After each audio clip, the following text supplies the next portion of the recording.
रचित उत्तर पुराण जी का स्वाध्याय हम कर रहे हैं। मंगलाचरण। मंगलम भगवान वीर भगवान वीर मंगलम गौतमो गणी मंगलम कुंद कुंदाद्यो जैन धर्मोस्तु मंगलम। नमो अरिहंताणम नमो सिद्धाणम नमो आयर्याणम नमो उवज्जायाणम नमो लोए सवसाहुणम। पंच परमेष्ठी भगवान की जय। अगले 45 मिनट के लिए सभी प्रकार के पापों का त्याग करके सभी 9 बार नमोकार मंत्र पढ़ लें।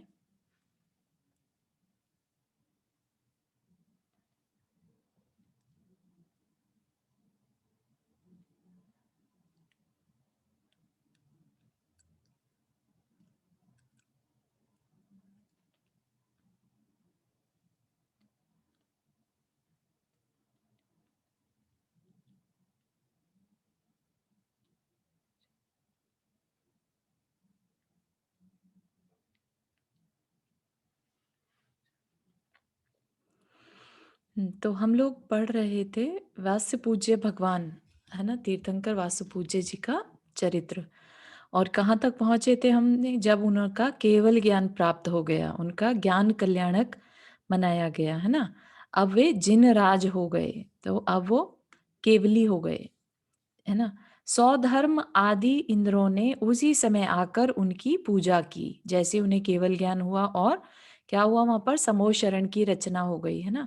चूंकि भगवान का वह दीक्षा कल्याणक नाम कर्म के उदय से हुआ था, अतः उसका विस्तार के साथ वर्णन नहीं किया जा सकता। नाम कर्म के उदय से कौन से नाम कर्म? तीर्थंकर प्रकृति का उदय हो गया ना। तो इसके लिए कह रहे हैं कि उसका विस्तार इतनी डिटेल है कि यहाँ पर वर्णन नहीं किया जा सकता। वे धर्म को आदि लेकर 66 गणधरों के समूह से वंदित थे। 1200 पूर्वधारियों से घिरे रहते थे। 39,200 शिक्षक उनके चरणों की स्तुति करते थे। 5,400 अवधि ज्ञानी उनकी सेवा करते थे। 6,000 केवली उनके साथ थे। 10,000 विक्रिया रिद्धि को धारण करने वाले मुनि उनकी शोभा बढ़ा रहे थे।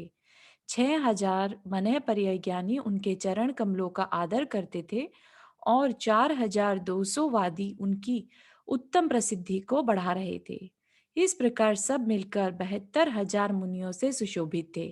1,06,000 सेना आदि आरिकाओं को धारण करते थे। मतलब कि सेना आदि मतलब सेना नाम है आरिका का। 1,06,000, ठीक है, उतनी आरिकाएं थी। 2 लाख श्रावकों से सहित थे। 4 लाख श्राविकाओं से युक्त थे। असंख्यात देव देवियों से स्तुत्य थे और संख्यात तिर्यंचों से स्तुत थे। भगवान ने इन सब के साथ समस्त आर्य क्षेत्र में विहार कर उन्हें धर्म वृष्टि से संतप्त किया और क्रम क्रम से चंपा नगरी में आकर 1,000 वर्ष तक रहे। तो केवल ज्ञान होने के बाद भगवान 1,000 वर्ष तक विहार करते रहे। जब आयु में 1 मास शेष रह गया, तब योग निरोध कर रजत मालिका नामक नदी के किनारे की भूमि पर वर्तमान मंदरगिरी के शिखर को सुशोभित करने वाले मनोहर उद्यान में पर्यंक आसन में स्थित हुए तथा भाद्रपद शुक्ल चतुर्दशी के दिन सायकाल के समय विशाखा नक्षत्र में 94 मुनियों के साथ मुक्ति को प्राप्त हुए। ठीक है, तो ये शिखर जी से न जाकर मंदारगिरी से मोक्ष को प्राप्त हुए। सेवा करने में अत्यंत निपुण देवों ने निर्वाण कल्याण की पूजा के बाद बड़े उत्सव से भगवान की वंदना की। जबकि विजय की इच्छा रखने वाले राजा को अच्छी तरह प्रयोग में लाए हुए संधि विग्रह आदि 6 गुणों से ही सिद्धि यानी विजय मिल जाती है। तो संधि विग्रह जो होते हैं राजनीति के गुण होते हैं कि कैसे किस समय संधि करना और किस समय विग्रह करना, मतलब तोड़ करना, है ना। तो तभी एक अच्छा राजा कहलाता है, शत्रुओं से कब संधि करना और कब उनका विग्रह करना। तो इसलिए कह रहे हैं कि उसे इन 6 गुणों से विजय मिल जाती है। तब मोक्ष अभिलाषी भगवान को 84 लाख गुणों से सिद्धि क्यों नहीं मिलती? 84 लाख योनियों से सिद्धि मुक्ति यानी मुक्ति क्यों नहीं मिलती? अवश्य मिलती। अब क्या कह रहे हैं यहाँ पर? पदार्थ किंचित सत है, किंचित असत है। यहाँ पर ये क्या चीज है? जो स्यादवाद बताया था ना, स्यादवाद एक बार बताया था, जो कथन की शैली, ठीक है। अनेकांतवाद हो गया था कि एक वस्तु को के अनेक अंत हैं, अनेक गुण धर्म है ना। और फिर उसको कहने के शैली जो है वो स्यादवाद, ठीक है। तो स्यादवाद के ही कितने भंग हैं या कितने अंग हैं? 7 तरीके से अपनी बात को कोई सामने रख सकता है। तो यहाँ पर क्या कह रहे हैं? पदार्थ कथनचित सत्य है, एक तो किस तरह से सत्य के रूप में, कथनचित असत्य है असत्य के रूप में भी, कथनचित सत असत उभय रूप है, कथनचित अव्यक्तव्य है मतलब ना बताने लायक है, कथनचित सत अव्यक्तव्य है कि सत्य तो है लेकिन साथ में अव्यक्तव्य भी है। फिर कथनचित असत अव्यक्तव्य है कि कथनचित असत मतलब कि उसका न होना, ठीक है। और फिर न बताए जाने योग्य भी है, तथा तो कथनचित ये उभय रूप क्या होता है? उभय रूप मीन्स अम, उभय। हाँ, सत असत, सत भी है असत भी है। उभय रूप मतलब ऐसा होना, सत असत उभय रूप है ना बताने में। सत भी है असत भी है तो उसको गलत नहीं कहा जा सकता कि ये कैसे पॉसिबल है ना। Okay, hmm. Thank you. तो इसका अपन एक एग्जाम्पल लेंगे समझने के लिए। कथनचित सद असत व्यक्तव्य है, ठीक है। इस प्रकार हे भगवान, आपने प्रत्येक पदार्थ के प्रति सप्तभंगी, सप्तभंगी मतलब 7 तरीकों का निरूपण किया है। और कोई एक तरीका एक्स्ट्रा नहीं होता किसी भी बात को प्रेजेंट करने का। तो शास्त्र में जैसे एग्जाम्पल देते हैं, किस स्यात किसी अपेक्षा से, राइट। तो पदार्थ किसी अपेक्षा से कथनचित सत्य है, जैसे सीता जी रामचंद्र जी की अपेक्षा से धर्म पत्नी है ना, उनकी धर्म पत्नी है। तो रामचंद्र की अपेक्षा से धर्म पत्नी है। फिर कथनचित असत्य है, तो रामचंद्र जी की अपेक्षा से सत्य है, तो बाकियों की अपेक्षा से असत हो गई वही बात, ठीक है। इस तरह से बात को कहने का तरीका है।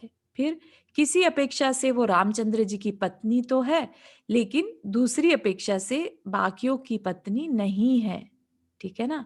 तो इसलिए एक बात सच भी है और असच भी है, ठीक है ना। फिर अव्यक्तव्य है मतलब कि बताने के योग्य नहीं है, ना बताने जाए योग्य। तो जैसे जिसे कहा नहीं जा सकता।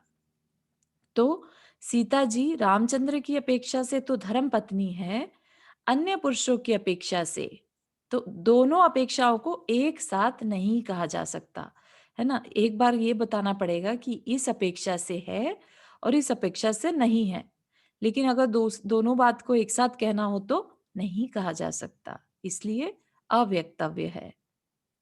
फिर अस्ति अव्यक्त किसी अपेक्षा से है पर पूरी तरह से नहीं कहा जा सकता, जैसे सीता जी रामचंद्र जी की अपेक्षा से धर्म पत्नी है एवं उसी समय रामचंद्र जी एवं अन्य पुरुष दोनों की अपेक्षाओं को एक साथ नहीं कहा जा सकता, इसलिए अव्यक्तव्य भी તમારે બેસવું છું અંદર બેસવું?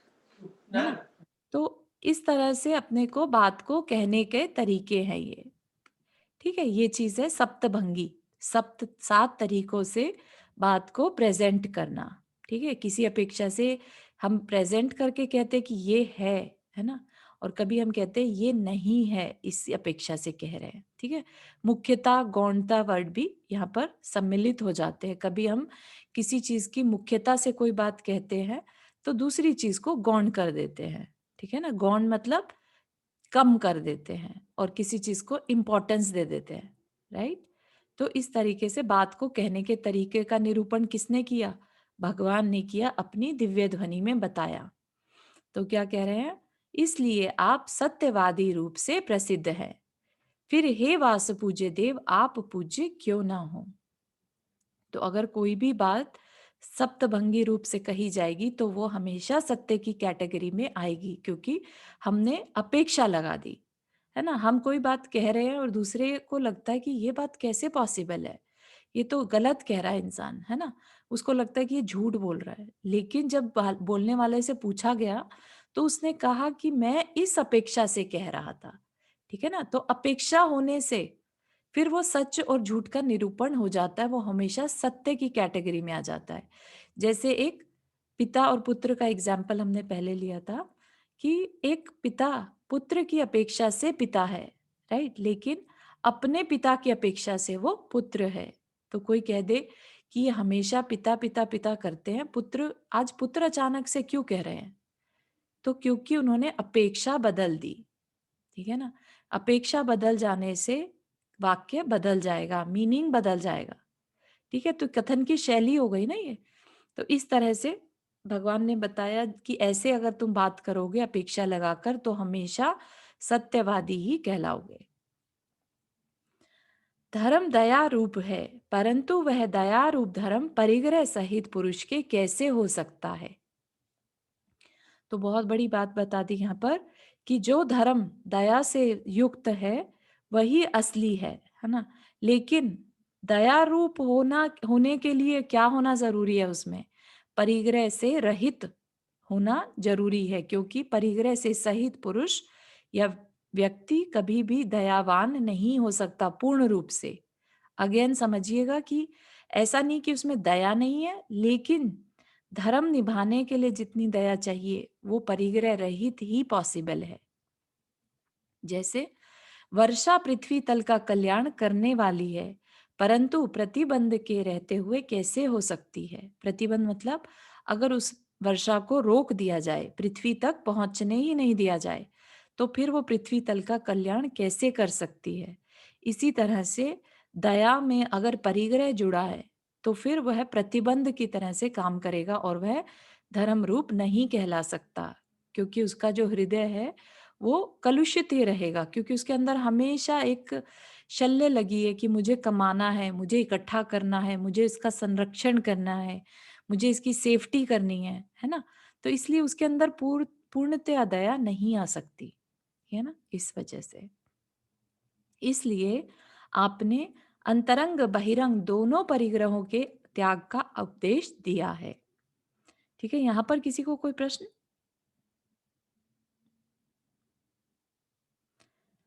फिर कहते हैं, हे वासुपूज्य जिनेन्द्र, आप सप्तरंगी तो बताया, पर सप्तरंगी उसके उदाहरण नहीं दिए ना। सप्तभंगी, हाँ, सप्तभंगी के उदाहरण हमने जो अभी दिए ना, हाँ सीता वो तो जी का आपने एक दिया, एग्जाम्पल। वो समझ में आ गया, वो तो हाँ हाँ सत असत हो गया। हाँ जी हाँ हाँ जी, सप्तभंगी हाँ में वही है ना, सत एक एग्जाम वन हो गया, असत हाँ। दूसरा, राइट। दूसरा, सत असत हाँ, तीसरा, अव्यक्तव्य चौथा, सत अव्यक्त ओ पांचवा, ओ, असत छठा और सद असत अव्यक्त सातवां। ऐसे सात ओके ओके, भाग थैंक यू होते थैंक यू, हाँ ये ध्यान है, ठीक है। हैं। ठीक है। फिर क्या कहते हैं, हे वासुपूज्य जिनेन्द्र, आप इसी परिग्रह त्याग की वासना से पूजित हैं। परिग्रह परिग्रह त्याग भगवान के दोनों परिग्रहों का त्याग हो जाता है, अंतरंग और बहिरंग। और वासना का मतलब यहाँ पर क्या है, संस्कार है ना। त्याग की भावना संस्कार से पूजित है, मतलब कि सुशोभित है। जो पहले जन्म में पद्मोत्तर राजा हुए, फिर महाशुक्र स्वर्ग में इंद्र हुए, वह इंद्र जिनके की चरण देव रूप भ्रमरों के लिए कमल के समान थे, और फिर वही त्रिजगत पूज्य वास पूज्य जिनेन्द्र हुए। वह जिनेन्द्र जिन्होंने की बाल ब्रह्मचारी रहकर ही राज्य किया था, वे 12वें तीर्थंकर तुम सबके लिए अतुल्य सुख प्रदान करें। तो यहाँ पर हमारा वासु पूज्य भगवान का चरित्र कहने वाला पुराण कंप्लीट हुआ। इसके बाद हम देखेंगे द्वितीय जो नारायण हुए। पहले हमने क्या देखा था, त्रिपृष्ठ नारायण जो पहले नारायण थे, है ना। अब हम देखेंगे दूसरे नंबर के नारायण हुए वासु पूज्य स्वामी के तीर्थ काल में, उन्हीं के समय में। तो उनकी कहानी शुरू करेंगे। उससे पहले किसी को कोई प्रश्न। हाँ, जय जिनेन्द्र। जय जिने। पहले वाले नारायण कौन थे? त्रिपृष्ठ नाम के नारायण हुए थे, है ना, जो कि महावीर भगवान का ही जीव होने वाला है आगे चल के। मतलब जीव उन्हीं का है जो महावीर भगवान होने वाला है। नहीं, पहले विश्वनंदी और विशाख नंदी पढ़ा था ना, उनकी पर्याय। फिर वो मुनि बन जाते हैं विश्वनंदी, और मुनि बनकर फिर क्योंकि उन्होंने निदान कर लिया था राइट, उस वजह से वो त्रिपृष्ठ नारायण बनते हैं। और उनका अश्वग्रीव नाम का विद्याधर जो है वो प्रति नारायण रहता है, जो कि विशाख नंदी का जीव था, उनका शत्रु, है ना। ये कौन से तीर्थंकर की बात है? मैं आई एम सॉरी, मैं भूल गई हाँ, हूँ। इससे राइट बिफोर वास्य पूज्य स्वामी के जीवन से एकदम पहले, मतलब श्यासनाथ और वासुदेव भगवान के बीच में। उनके बीच में। यस, ओके, ठीक है ना। Got it. इसलिए टाइम के हिसाब से बात चल रही है ना, तो इसलिए अब वासु पूज्य भगवान के समय में जो तीर्थ नारायण हुए उनकी बात बता रहे हैं। ठीक है, थैंक यू। श्योर। कहाँ पहुंचे हम?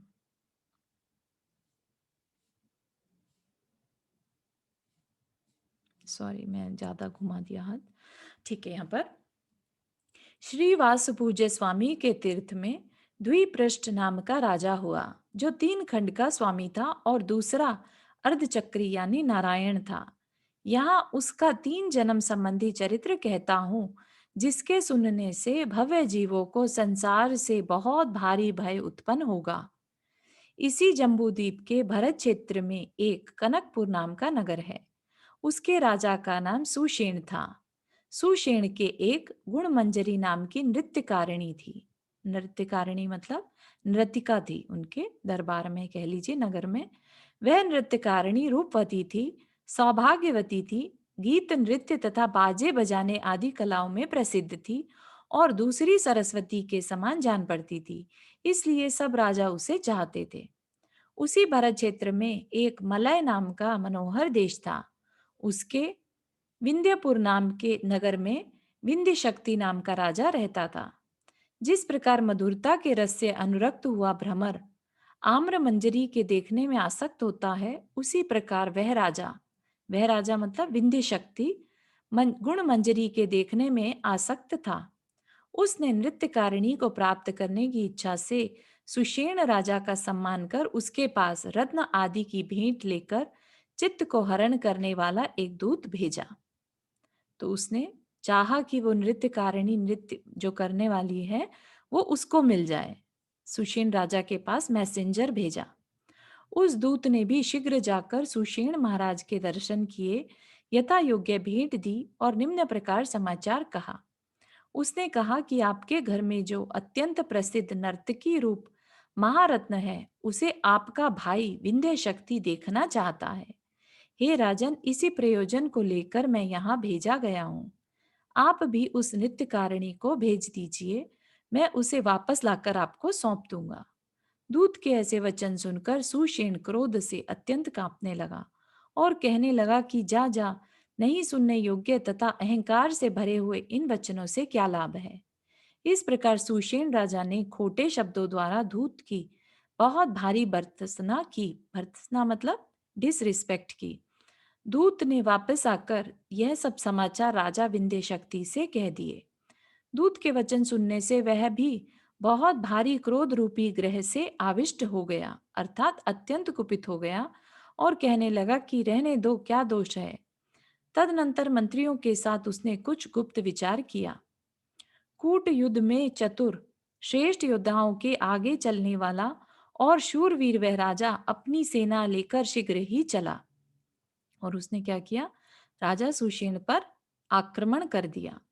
विंध्य शक्ति ने युद्ध में राजा सुषेण को पराजित किया और उसकी कीर्ति के समान नृत्यकारिणी को जबरदस्ती छीन लिया। सो ठीक ही है, क्योंकि पुण्य के चले जाने पर कौन किसकी क्या वस्तु नहीं हर लेता।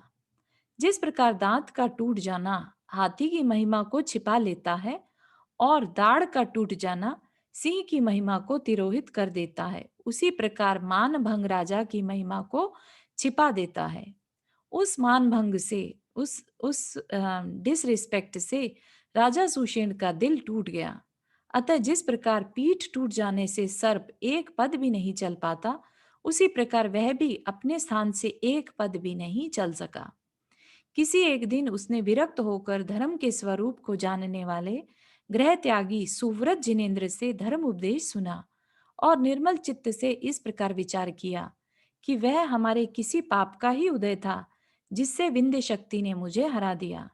ऐसा विचार कर उसने पाप रूपी शत्रु को नष्ट करने की इच्छा की। तो उसने विंध्य शक्ति को हराने की इच्छा नहीं करी, उसने किसको हराने की इच्छा करी? पाप को। पाप की वजह से उसकी हार हुई, है ना? पाप की वजह से किसी को हार का सामना करना पड़ता है, ना कि सामने वाला तो सिर्फ निमित्त बन गया, है ना? अगर उसका पुण्य का उदय होता तो शत्रु उसे कभी हरा नहीं सकता था। तो ऐसा विचार करके उसने क्या सोचा कि मैं अपने पाप रूपी जो शत्रु है मेरे ही अंदर, उनको मैं नष्ट करता हूं, और उन्हीं जिनेंद्र से दीक्षा ले ली। ये बहुत दोनों दिन तक, भाई हैं? ये दोनों भाई हैं, दुप्रष्ट और यश?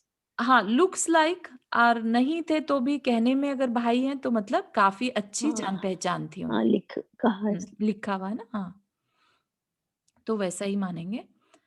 बहुत दिन तक तप रूपी अग्नि के संताप से उसका शरीर कृश हो गया था। अंत में शत्रु पर क्रोध रखता हुआ वह निदान बंध सहित संन्यास धारण कर प्राणत स्वर्ग में अनुपम नामक विमान में 20 सागर की आयु वाला तथा 8 रिद्धियों से हर्षित देव हुआ। तो सीखने वाली चीज कितनी इंपॉर्टेंट है कि मुनि बन गए, लेकिन अंदर में क्रोध बना रहा। किसके ऊपर? विंध्य शक्ति के ऊपर, कि उसकी वजह से मेरा मान अपमान हुआ, है ना? और उसने क्या कर लिया? निदान बंद। निदान बंद बताया था कि भोगो, भावी भोगों की इच्छा कर लेना। तो उसने क्या इच्छा कर ली कि मैं इस राजा को मजा चखाऊंगा। आज मैं सिर्फ पुण्य किस लिए इकट्ठा कर रहा हूं? सिर्फ उसको हराने की इच्छा से। ठीक है, तो ये काम करने के बाद निदान बंद जैसे ही कोई मुनि महाराज करते हैं, उनका गुणस्थान, उनका मिथ्यात्व बंद शुरू हो जाता है। ठीक है ना, पहले गुणस्थान में आ जाते हैं वो एकदम से। अतनंतर इसी, अतनंतर मतलब आगे चल के, इसी भरत क्षेत्र के महापुर नगर में श्रीमान वायुरथ नाम का राजा रहता था। चिरकाल तक राज्य लक्ष्मी का उपभोग कर उसने सुव्रत नामक जिनेंद्र के पास धर्म का उपदेश सुना। तत्वज्ञानी वह पहले से ही था, अतः विरक्त होकर धनरथ नामक पुत्र को राज्य देकर तप के लिए चला गया। समझ शास्त्रों का अध्ययन कर तथा उत्कृष्ट तप कर वह उसी प्राणत स्वर्ग के अनुत्तर नामक विमान में इंद्र हुआ। तो क्या बता रहे हैं कि उसी भरत क्षेत्र में एक और राजा भी था, वायुरथ। उसने भी उसी जिनेंद्र केवली के पास प्रवचन सुना, धर्म उपदेश सुना और मुनिव्रत धारण कर लिया, और वहीं से च्युत होकर उसी प्राणत स्वर्ग में अनुत्तर विमान में इंद्र हुआ। वहां से चय कर, अब दोनों वहां पर देव हो गए। ठीक है, एक राजा सुषेण और एक राजा वायुरथ। वहां से चय कर इसी भरत क्षेत्र की द्वारावती नगरी के राजा ब्रह्म के, उनकी रानी सुभद्रा के अचलस्तलोक नाम का पुत्र हुआ, तथा सुषेण का जीव भी वहां से चय कर उसी ब्रह्म राजा की दूसरी रानी के द्विप्रश्न नाम का पुत्र हुआ। हाँ जी, केना जी, आपने हाथ रेज किया। हाँ, सो हम ये नारायण की स्टोरी सुन रहे हैं, राइट? हाँ जी, तो हमेशा नारायण के साथ बलभद्र भी होते हैं, राइट? हाँ बिल्कुल। तो यहाँ पे ऐसा कोई मेंशन नहीं है ना? हाँ हाँ हाँ, अभी आएगा, आगे आपको पता चल जाएगा। ओके। बता रहे हैं। बिल्कुल होते हैं। प्रति नारायण भी नियामक है, जरूरी है। ठीक है ना, तीनों होंगे। हम्म, ओके, थैंक यू। हम्म। तो क्या हुआ, जो वो राजा वायुरथ का जीव था वो क्या बन गया? राजा ब्रह्म राजा की बड़ी रानी के पुत्र बन गया, अचलस्तलोक, है ना? और सुषेण का जीव उनकी दूसरी रानी के, रानी उषा के द्विप्रश्न नाम का पुत्र हुआ। तो अब समझ में आ गई, अचलस्तलोक क्या बन गया? बलभद्र बड़ा भाई और द्विप्रष्ट छोटा भाई, यानी नारायण। उस द्विप्रष्ट का शरीर 70 धनुष ऊंचा था और आयु 72 लाख वर्ष की थी। इस प्रकार इक्ष्वाकु वंश का अग्रसर वह द्विप्रष्ट राजाओं के उत्कृष्ट भोगों का उपभोग करता था। कुंद पुष्प तथा इंद्र नीलमणि के समान, कुंद पुष्प मतलब सफेद पुष्प, और इंद्र नीलमणि के समान कांति वाले वे बलभद्र और नारायण जब परस्पर में मिलते थे तब गंगा और यमुना के समान प्रवाह के समान जान पड़ते थे। जिस प्रकार समान दो श्रावक गुरु के द्वारा दी हुई सरस्वती का बिना विभाग किए ही उपभोग करते हैं, उसी प्रकार पुण्य के स्वामी वे दोनों भाई बिना विभाग किए ही पृथ्वी का उपभोग करते थे। मतलब जैसे राम और लक्ष्मण के बारे में सोचिए, है ना, दोनों ने कभी राज्य का विभाजन नहीं किया। इसी तरह से ये दोनों भी, बलभद्र और नारायण में बहुत प्रेम रहता है, तो उन्हें पृथ्वी का विभाग विभाग मतलब उसका बंटवारा करने की जरूरत ही नहीं पड़ती। इतने प्रेम से वो दोनों साथ में रहकर उपभोग करते हैं। समाज शास्त्रों का अध्ययन करने वाले उन दोनों भाइयों में अभेद था, अर्थात किसी प्रकार का भेदभाव नहीं था। सो ठीक ही है, क्योंकि उसी अभेद की प्रशंसा होती है जो कि लक्ष्मी और स्त्री का संयोग होने पर भी बना रहता है। किस तरह के भेदभाव की, अभेदभाव मतलब भेदभाव का नहीं होना। उसकी प्रशंसा कब होती है? जब लक्ष्मी यानी धन, कहते हैं ना कि धन आ जाए बीच में तो भाइयों में भी झगड़ा हो जाता है, या फिर स्त्री के कारण झगड़ा हो जाता है। तो किस अभेद की प्रशंसा की है? जहां पर स्त्री और लक्ष्मी का संयोग हो जाने पर भी संयोग बना रहे, है ना, उनका आपस में भेदभाव ना हो। वे दोनों स्थिर थे, बहुत ही ऊंचे थे तथा सफेद और नील रंग के थे, इसलिए अच्छे जान पड़ते थे। ऐसे जान पड़ते थे मानो कैलाश और अंजनगिरी ही एक जगह आ मिले हों। इधर राजा विंध्य शक्ति, जो कि जिसने राजा सुषेण पर आक्रमण किया था, उसकी बात बता रहे हैं कि उसके साथ क्या हुआ। इधर राजा विंध्य शक्ति घटी यंत्र के समान, घटी यंत्र जो निरंतर एक यंत्र चलता ही रहता है, अम, ये या तो ये कह लीजिए जो जिससे रहट होता है वैसा, या फिर घड़ी के समान, है ना, घटी यंत्र के समान चिरकाल तक संसार सागर में भ्रमण करता रहा। अंत में जब थोड़े से पुण्य के साधन प्राप्त हुए, तब इसी भरत क्षेत्र के भोगवर्धन नगर के राजा श्रीधर के सर्व प्रसिद्ध तारक नाम का पुत्र हुआ। अपने चक्र के आक्रमण संबंधी भय से, तो तारक जो था वो, उसके पास भी चक्र रत्न था, क्योंकि वो प्रति नारायण था, है ना, प्रति नारायण के पास भी चक्र रहता है। अपने चक्र के आक्रमण संबंधी भय से जिसने समस्त विद्याधर तथा भूमि गोचरियों को अपना दास बना लिया, ऐसा वह तारक आधे भरत क्षेत्र में रहने वाले दे दीप्यमान लक्ष्मी को धारण कर रहा था। अन्य जगह की बात रहने दीजिए, मैं तो ऐसा मानता हूं कि उसके डर से सूर्य की प्रभा भी मंद पड़ गई थी, इसलिए लक्ष्मी कमलों में भी कभी प्रसन्न नहीं दिखाई देती थी। ये भूमि गोचरी क्या है? भूमि गोचरी होते हैं, देखो विद्याधर जो होते हैं ना, वो आकाश में उड़ पाते हैं, है ना, हाँ, तो जो हाँ, नीचे रहते हैं ना, जिन पे ये विद्याएं नहीं होती, वो राजा क्या कहलाते हैं? भूमि गोचरी। भूमि अच्छा। गोचरी मतलब जो धरती पर ही चलने वाले हैं, हुँ। ठीक है, जो उड़ना नहीं जानते। समझ गई। ठीक है, हाँ, विद्याधर राजा भी हैं तो मनुष्य, लेकिन उनपे विद्याएं रहती हैं जिसके बल पर वो उड़ सकते हैं। हुँ, इसलिए ठीक है, तो वो क्या है, अब उसके बारे में बता रहे हैं। विंध्य शक्ति का जीव जब तारक बना प्रति नारायण तो कैसा था? जिस प्रकार उग्र राहु पूर्णिमा के चंद्रमा का विरोधी होता है, उसी प्रकार उग्र प्रकृति वाला तारक भी प्राचीन राजाओं के मार्ग का विरोधी था। जिस प्रकार किसी क्रूर ग्रह के विकार से मेघमाला के गर्भ गिर जाते हैं, उसी प्रकार तारक का नाम लेते ही भय उत्पन्न होने से गर्भिणी स्त्रियों के गर्भ गिर जाते थे। स्याही के समान श्याम वर्ण वाला वह तारक सदा शत्रुओं को ढूंढता रहता था, और जब किसी शत्रु को नहीं पाता था, तब ऐसा जान पड़ता था मानो अपने प्रताप रूपी अग्नि के धुएं से ही काला पड़ गया हो। मतलब उसका वर्ण काला था, और वो हमेशा शत्रुओं से लड़ने के लिए आता रहा। जिसने समस्त शत्रुओं को संतप्त कर रखा है, संतप्त मतलब परेशान, और जो ग्रीष्म ऋतु के सूर्य के समान दुख से सहन करने योग्य है, ऐसा वह तारक अंत में पतन के सम्मुख हुआ। पतन के सम्मुख मतलब नीचे की ओर गया, है ना। प्रति नारायण जो है वो भी हमेशा नरक में जाता है, इसलिए बोल रहे हैं कि ऐसा वह तारक अंत में पतन के सम्मुख हुआ। सो ठीक ही है, क्योंकि ऐसे लोगों की लक्ष्मी क्या स्थिर रह सकती है? जो अखंड तीन खंड का स्वामित्व धारण करता था, ऐसा तारक जन्मांतर से आए हुए तीव्र विरोध से प्रेषित होकर द्विपृष्ठ नारायण और अचल बलभद्र की वृद्धि को नहीं सह सका। ठीक है ना। तो उसे जब पता चला कि ये द्विपृष्ठ नारायण और बलभद्र उसकी दास्ता को स्वीकार नहीं कर रहे, तो उसने उनके साथ युद्ध किया और अपना ही नुकसान कर लिया, क्योंकि नारायण ही प्रति नारायण को मारता है, मारने का कारण बनता है। ठीक है। तो वहां पर उसकी उनके गुणों की वृद्धि को नहीं सहन कर सका और वह सोचने लगा कि मैंने समस्त राजाओं और किसानों को कर देने वाला यानी टैक्स देने वाला बना लिया है, परंतु ये दोनों भाई ब्राह्मण के समान कर नहीं देते।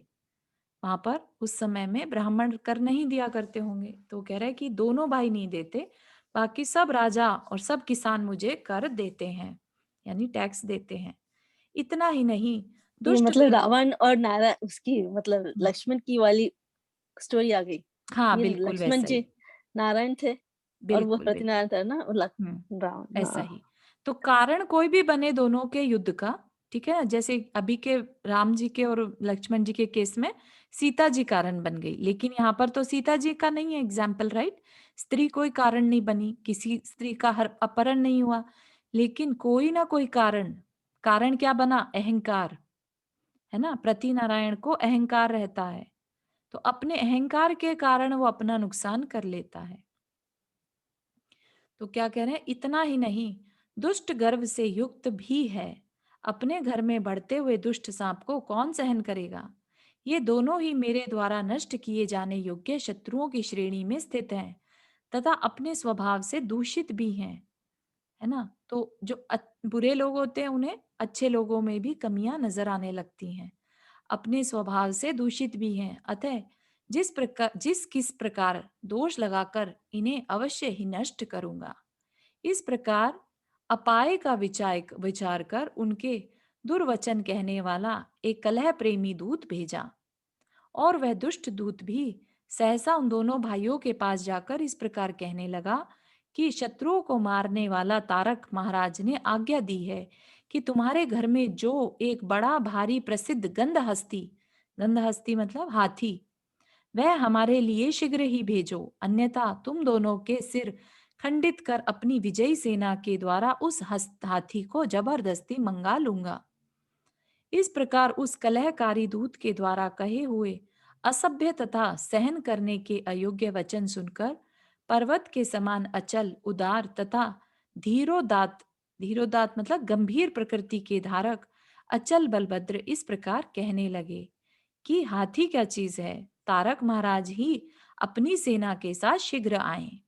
कि हाथी लेने के लिए आने की क्या जरूरत है, तारक महाराज से कहिए अपनी सेना के साथ खुद ही आ जाएं जल्दी से जल्द, हम उनके लिए वह हाथी तथा अन्य वस्तुएं देंगे जिसकी कि वे स्वस्थता अर्थात कुशलता जिससे कि वे स्वस्थता अर्थात कुशलता मृत्यु को प्राप्त कर सकेंगे। कि भाई उनको बुला लें और वो जल्दी ही ऐसी जगह पहुंच जाएंगे जहां उन्हें मृत्यु को प्राप्त हो जाएंगे। इस प्रकार गंभीर वचन कहकर अचल बलभद्र ने उस दूत को विदा कर दिया, और उसने भी जाकर हवा की तरह उसकी कोप अग्नि को प्रदीप्त कर दिया। कोप अग्नि मतलब क्रोध अग्नि को और भड़का दिया। ये बात बताकर, यह सुनकर क्रोध अग्नि से प्रदीप्त हुआ तारक अग्नि के समान प्रज्वलित हो गया और कहने लगा कि इस प्रकार वे दोनों भाई मेरी क्रोध अग्नि के पतंगे बन रहे हैं।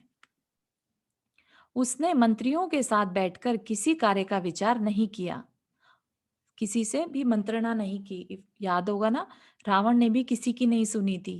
तो यहाँ पर वही चीज हो रही है कि क्रोध की अग्नि इतनी तेज है कि उसे कुछ भी कार्य का विचार करना क्या नहीं करना कुछ समझ में नहीं आ रहा है, और उसने आक्रमण कर दिया और अपने आप को सर्वशक्ति संपन्न मानकर मृत्यु प्राप्त करने के लिए प्रस्थान कर दिया।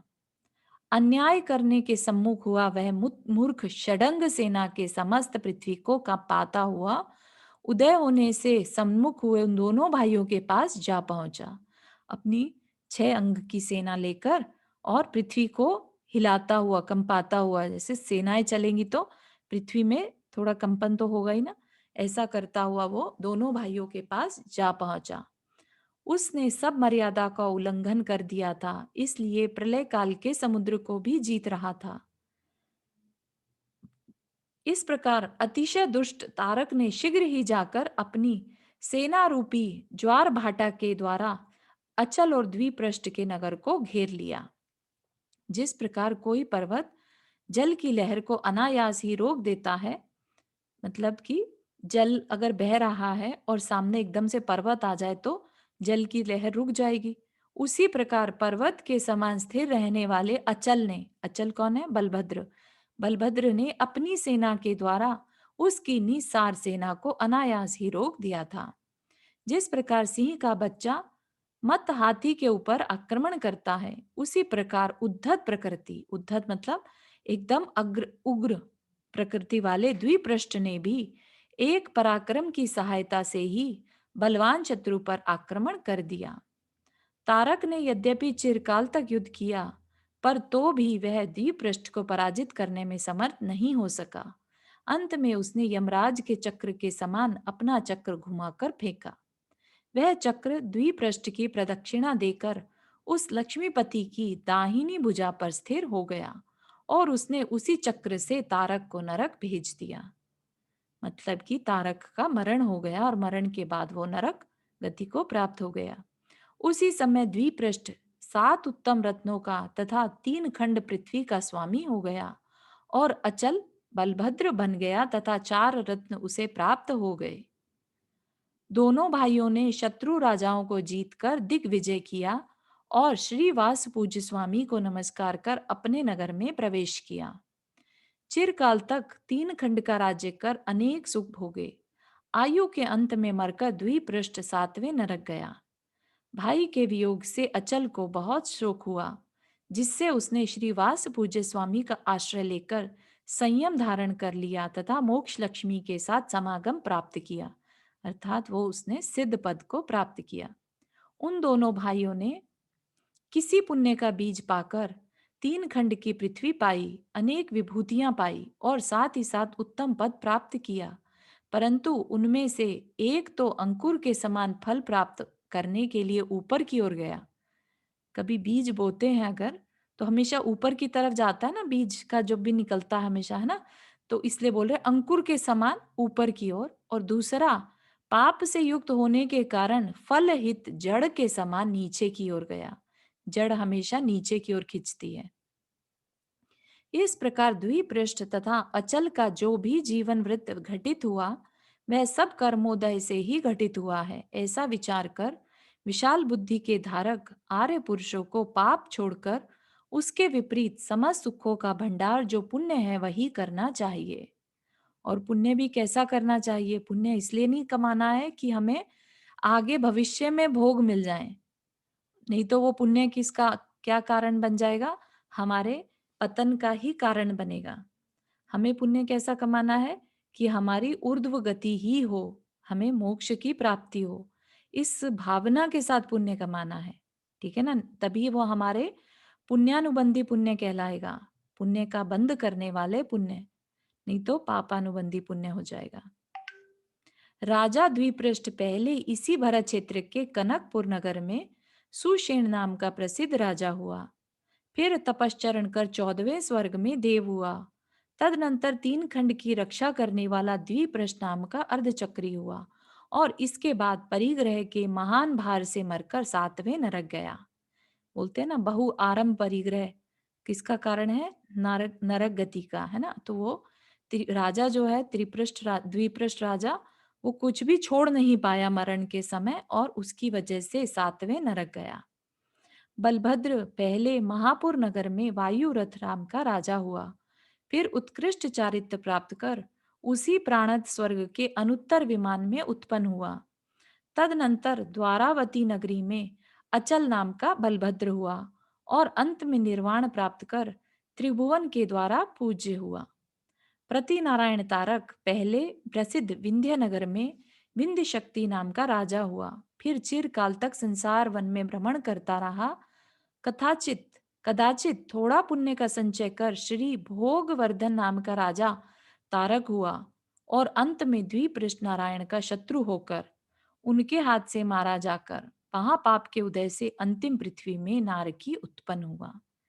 तो इस प्रकार यहाँ पर हमने वासुपूज्य जिनेन्द्र का, द्विपृष्ठ नारायण, अचल बलभद्र और तारक प्रति नारायण का वर्णन करने वाला पर्व पूरा किया। किसी को कोई प्रश्न? आज के लिए हम इतना ही रखेंगे क्योंकि फिर नया चैप्टर शुरू कर सकते हैं। 5 मिनट है, जैसा सब बोले।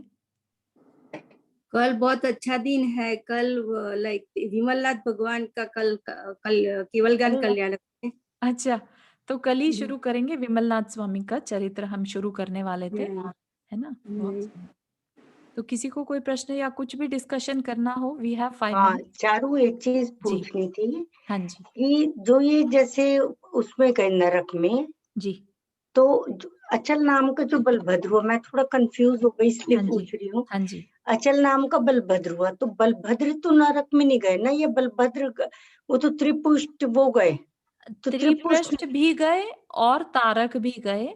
जो अचल अच्छा नाम का बलभद्र था वो मोक्ष गए। अच्छा अच्छा, ठीक है ना? नहीं तो दो जो भाई बने थे वो तो त्रिपुष्ट और और अचल थे। अचल हाँ, तो अचल वही थे, तो बताया ना कि एक भाई तो ऊपर की तरफ चला गया, है ना? हाँ और एक भाई नीचे की तरफ। जैसे राम और अच्छा, लक्ष्मण के केस में भी हाँ हाँ लक्ष्मण हाँ, नीचे की तरफ गए, राम ऊपर की तरफ। ठीक है ठीक है, ठीक है, पिछली कहानी में भी हमने यही देखा था। हाँ त्रिपृष्ठ हाँ राजा जो था वो नीचे गया। नारायण हमेशा नीचे जाएगा और अच्छा, बलभद्र ऊपर की तरफ। ऊपर अच्छा हम्म। अच्छा, जो वो बलभद्र था अचल नाम वाला था, हाँ अचल जी नाम, हाँ जी हाँ जी। ओके। और अचल वो नामक प्रति बलभद्र, नारायण कौन थे? प्रति नारायण वो जिसकी सत्यनारायण तारक, तारक, है ओके ना? जिसने ठीक है, शुरू जिससे में गुणकारिका वो जो नर्तिका हाँ थी नर्त की थी, उसको हाँ हर लिया था। हाँ, ठीक है, है और ना? अब वो जो लड़ाई करने के लिए आया, हाँ ठीक है, हाँ उसने हाथी मांगा, ठीक है जी, ठीक है, कोई ना कोई कारण जबरदस्ती का हाँ बना हाँ के और युद्ध करना था। ठीक ठीक है, ओके, थैंक यू। श्योर। और किसी को कोई प्रश्न before we end the class? तो प्रति नारायण जो आवाज चली गई रीटा जी, एक बार आप फिर से रिपीट सॉरी, कीजिए। प्रति नारायण जो होते हैं वो नरक में जाते हैं, राइट? हाँ, प्रति नारायण नियम से नरक में जाते हैं क्योंकि उनमें अहंकार बहुत रहता है, क्रोध और अहंकार। हम्म। Thank you. तो नारायण जाते हैं नरक? नारायण नहीं, राइट? नारायण भी नरक गए ना, नारायण भी नरक जाते हैं। नारायण और प्रति नारायण दोनों नियम से नरक जाते हैं। अभी हम बाकी नारायण भी पढ़ेंगे। 9 नारायण 9 प्रति नारायण है ना, होते हैं शलाका पुरुषों में। ठीक है ना? तो हमने 2 पढ़ लिए, अभी 7 और बाकी हैं। तो सभी का हम चरित्र पढ़ते जाएंगे, देखेंगे कि हर नारायण हर प्रति नारायण नरक गए। तो उससे अपने को बिल्कुल क्लियर हो जाएगी आगे के लिए भी बात। सो ये जो नारायण थे, राइट, ब्रदर एंड दो जो भाई थे, जी तो वो तो हमेशा अच्छा कर रहे थे। द ओनली थिंग जो गलत हुई वो प्रति नारायण, पर वो तो होना ही अ, था। दैट्स नारायण क्यों नरक गए? क्योंकि अगर आपको ध्यान हो, जब मुनि अवस्था में निदान किया था ना, निदान किया था। हाँ, तो यस, निदान से ऐसा बताते हैं कि निदान करने के बाद जो भोग प्राप्त होते हैं हाँ, उनमें आसक्ति इतनी होती है कि उसे मरण समय छोड़ नहीं पाते। अच्छा, ठीक है, और ओके, फिर बहु आरंभ बहु परिग्रह की वजह से नरक जाते हैं। अच्छा, समझ गया। ठीक है। ठीक है, थैंक यू। चलो, तो निदान करना, भावी भोगों की आकांक्षा करना अच्छा नहीं है। फिर आप ये पूछ सकते हैं कि हमें तकलीफ होती है तो हम तो मांगते हैं भगवान से, हम विधान आदि भी करते हैं, शांति विधान आदि करते हैं कि कुछ अच्छा हो हमारी लाइफ में। तो तकलीफ को दूर करना, ठीक है, एक अलग चीज है, और भावी भोगों की आकांक्षा करना एक अलग चीज है। पाप कर्म बंधता है भावी भोगों की आकांक्षा करने से। पाप उसमें नहीं बंधता कि हमने अपनी तकलीफ को दूर करने के लिए भक्ति करी, उसमें हमें पाप का बंध नहीं होता, उसमें हमें पुण्य बंधता है, हालांकि कम कैटेगरी का, लेकिन बंधता है। हाँ सपना जी, आपने हाथ रेज किया। आप म्यूट पर हैं, आपकी आवाज नहीं आ रही है। या तो जैसे हम लोग तो परिक्रिया आदमी है, राइट? जी। अब हम अगर ऐसा भी सोचते हैं कि यार हमें थोड़ा सा घर बनाना है, तो उसमें भी हाँ। परिक्रिया और निदान बनता है। नहीं, निदान तब है, निदान की अवस्था तब आती है जब अपनी तपस्या से, अपने पुण्य को हम यूज़ करते हैं, ठीक है? अगर हम ये कहें कि हमारा जो पुण्य है, वो हम इस घर बनाने में यूज़ कर लें, जो भी हमने तपस्या करी है, वो हमारा पुण्य इस घर के बनने में यूज़ हो जाए, तब आप जो घर बनाएँगे ना, वैसे तो निदान मेनली मुनियों के ऊपर अप्लाई होता है, ठीक है? उस अवस्था में ज़्यादा कार्यकारी होता है। अपनी अवस्था में ये हमें ये नहीं मालूम कि हमने कितना पुण्य बाँधा है, कितना हम उसे यूज़ कर पाएँगे, है ना? लेकिन फिर भी आपने अगर ये भावना करी है कि मेरा ये पुण्य घर बनाने में इस्तेमाल हो जाए, तो आप देखिएगा कि उस घर से आपको बहुत आसक्ति रहेगी। ठीक है? एक विशेष आसक्ति रहेगी। तो ये चीज़ बताती है कि भावी भोगों की आकांक्षा करने से अपने को ही तकलीफ है। आसक्ति होने से अपना ही नुकसान है ना? शिक्षा जी आपने हाथ रेज़ किया?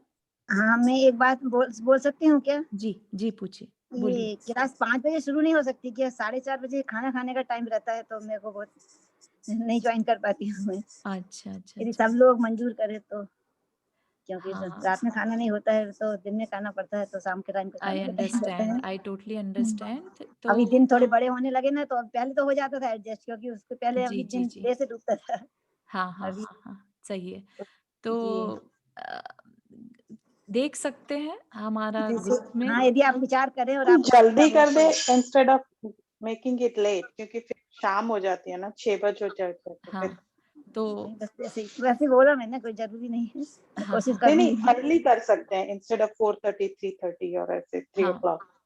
हाँ, आई डोंट नो ये व्हाटएवर वर्क्स फॉर यू। हाँ, हाँ, हाँ। मतलब वो सजेशन दिया जा थोड़ा सकता सा है। हमारा भी ध्यान रखना भाई सजेशन कि मात्र है, मतलब कोई कंपलसरी नहीं है, कोशिश नहीं, हाँ, तो हाँ, मैंने करेंगे कहा आपको थोड़ा समझाने सा की। हमारा हाँ, वॉशरूम का भी ध्यान रखना, हाँ, क्योंकि हाँ, हाँ। टाइम इधर का भी चेंज हो सही जाएगा बात ना है, 3 सही घंटे बात का। है। शिक्षा जी अपने पास ना काफ़ी है ना, हाँ, लोग हर तरह से जुड़े हैं। जी, जी, हाँ, हाँ, हाँ। तो देखिए वहाँ अभी ले थोड़ा टाइम हाँ, चेंज होने वाला है, जी, 1 सा घंटा हाँ, अपने को हाँ, हाँ, मार्च नेक्स्ट मंथ हो जाएगा है चेंज। ना, चेंज हो जाएगा तो जी, आपको समय एक्स्ट्रा ठीक है, मिलेगा। करूँगी, मैं एडजस्ट करूँगी थोड़ा। ठीक है, थैंक यू सो मच जी, फॉर अंडरस्टैंडिंग। जी, दैट्स सो नाइस। क्योंकि ज़्यादा हाँ, जल्दी आई में भी थिंक नहीं हो पाएगा, वहाँ तैयारी रहता खाना का ना, तो उस टाइम